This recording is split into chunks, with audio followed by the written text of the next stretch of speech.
What's up guys? Good morning, good morning. For today's vlog ay tayo ay magluluto ng ginataang gabi. Wow. Or tinatawag natin na laing. So guys, mag-prepare lang kami ng bawang, sibuyas at luya para mailahok na natin sa ating lulutuing gabi. At ayan guys, sinugasan lang namin yung gabi. Pagkatapos ay magpapainit na tayo ng kawali para igisa na natin yung bawang, sibuyas, luya. Yan guys, pinigisa na natin yung bawang, sibuyas, luya. Una namin nilagay ay yung luya. Then, bawang, sibuyas.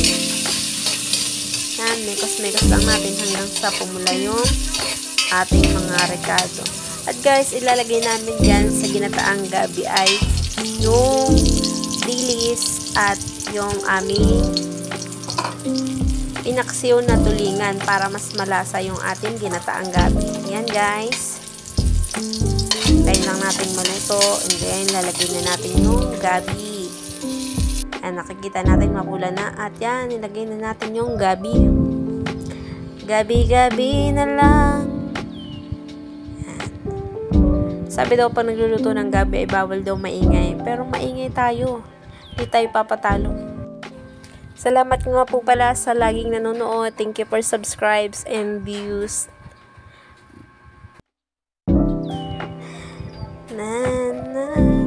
Dapat nga ay kumakanta pag nagluluto para sumarap lalo yung ating niluluto. At yan na guys, nilagay na natin yung pangalawang gata.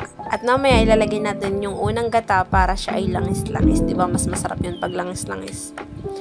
Masarap din guys ilagay dito yung sardinas. Pag nasa probinsya kami ay yun lagi ang ginalagay namin. Para mas malasa, mas yummy, mas matipid. At yan guys, sabi daw ng mga matatanda ay bawal daw haluin ng gabi dahil kakati. Kakati ang kakilala mo. Yan guys. Oh, napakaganda ng takip namin. Yan. Pag yan ay medyo konti na yung tubig o naiga na, lalagyan na natin ng lalagyan pa natin ng mga rekado, paminta. Tatansyahin natin lasa. Kung kulang pa sa asin, lalagyan natin. Yan. Ganyan na lang yan. Pwede niyang kainin. Yan. Hay na. Kain na. Joke lang guys. Yan guys. Lalagyan natin yung unang gata.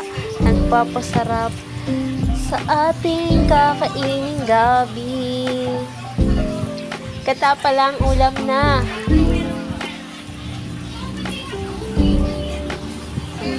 Bihira talaga tayong makakain ng ganito lalo pag tayo wala sa probinsya. Ay naku, miss na miss natin ng mga gantong ulam.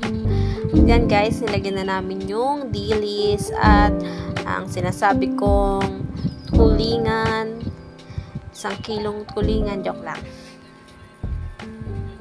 Kaninang namin ulam, may natira pa kaya pwede rin siyang ilagay dahil mas nakakapagpadagdag ng lasa.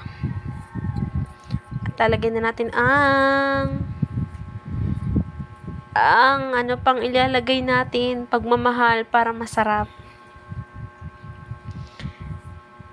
Yan guys, kumukulo na at igang-iga na siya. Amoy na amoy ko na ang sarap. Parang ako biglang gusto kong magkape. Yes. Tayo ay kakain ng lalafangs na tayo. Mga mare-pare lalafangs na. Yan guys. Kainan na. Bye. Thank you for watching and please subscribe. Bye-bye. Love you mama. Chup chup.